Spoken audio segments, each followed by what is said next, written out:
নমস্কাৰ মই doctor Sajid Hussain MBBS MD Assam প্ৰদেশ কংগ্ৰেছ কমিটিৰ মেডিকেল সেলৰ চেয়াৰমেন আৰু আপোনাৰ জৱাহৰ বাল মঞ্চ অসমৰ চেয়াৰমেন অসম প্ৰদেশ কংগ্ৰেছ কমিটিৰ প্ৰেছিডেণ্ট ভূপেন কুমাৰ বৰা দেৱৰ ডাঙৰীয়া দেৱৰ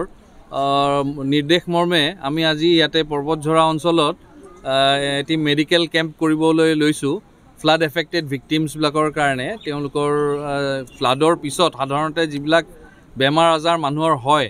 সেইবিলাকৰ চকু ৰাখি আমি কিছু মেডিচিন আৰু আমাৰ মেডিকেল টিম এটা আহিছে গুৱাহাটীৰ পৰা আমি কিছু মেডিচিন ক্যাৰি কৰিছোঁ আৰু কিছু আপোনাৰ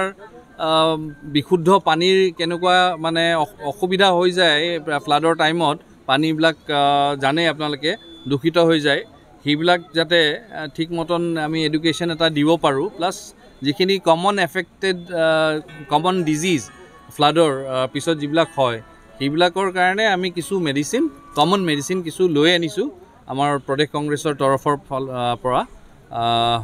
সো এই পদক্ষেপ আমাৰ যুটীয়াভাৱে কোকৰাঝাৰ ডিষ্ট্ৰিক্টৰ মানে আমাৰ প্ৰদেশ কংগ্ৰেছৰ কোকৰাঝাৰ ডিষ্ট্ৰিক্ট আৰু জৱাহৰ বাল মঞ্চ কোকৰাঝাৰ ডিষ্ট্ৰিক্টৰ তৰফৰ পৰা যুটীয়াভাৱে অৰ্গেনাইজ কৰা হৈছিলে সো আজি আমি সেইকাৰণে আহি আমাৰ মেডিকেল টিমে আমি ফ্ৰী ডিষ্ট্ৰিবিউশ্যন কৰিছোঁ আৰু আমাৰ জনসাধাৰণৰ লগত তেওঁলোকৰ প্ৰব্লেমবিলাকৰ প্ৰতি লক্ষ্য ৰাখি আমাৰ অলপমান আদান প্ৰদান কৰিছোঁ তেওঁলোকৰ কি প্ৰব্লেম আছে সেইবিলাক আমি অলপমান কথা পাতিছোঁ কেনেকুৱাকৈ নিৰ্মূল কৰিব পৰা যায় সেইবিলাক আমি চাইছোঁ আৰু যিবিলাক মেডিচিন আমি লৈ আহিছিলোঁ সেইবিলাক আমি ফ্ৰী ডিষ্ট্ৰিবিউশ্যন কৰি আছোঁ প্ৰমোদ বড়ো ডাঙৰীয়াক হিমন্ত বিশ্ব শৰ্মা ডাঙৰীয়াক অনুৰোধ কৰিবলৈ চেষ্টা কৰিছোঁ যে অকলেই দেৱীতলা বাজাৰত নহয় আৰু ইয়াৰ লগতে এই একদিন দুইদিন তিনিদিনৰ মাজতে যাতে তিনিটা ঠাই আমি এইটো সাৰ্ভে কৰা হ'ল য'ত মানে একে পুৰা ফ্লাড এফেক্টেড এৰিয়া মানুহসকলে ইয়াত ভুক্তভোগী তেখেতৰ কাৰণে যাতে আমাৰ আদম বাজাৰ মদাটি আৰু দামপুৰ এইখিনি তিনিটা এৰিয়াত যদি তেখেত এই ফ্ৰী মেডিকেল কেম্পটো আনে তেনেহ'লে মেক্সিমাম 15-20টা গাঁও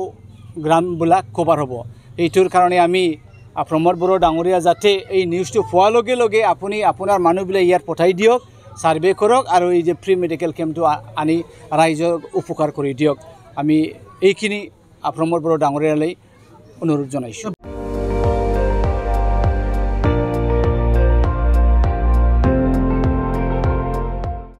আপুনি চাই আছে ND24 সৰ্বশ্ৰেষ্ঠ নহয় সৰ্বোত্তমৰ দৌৰ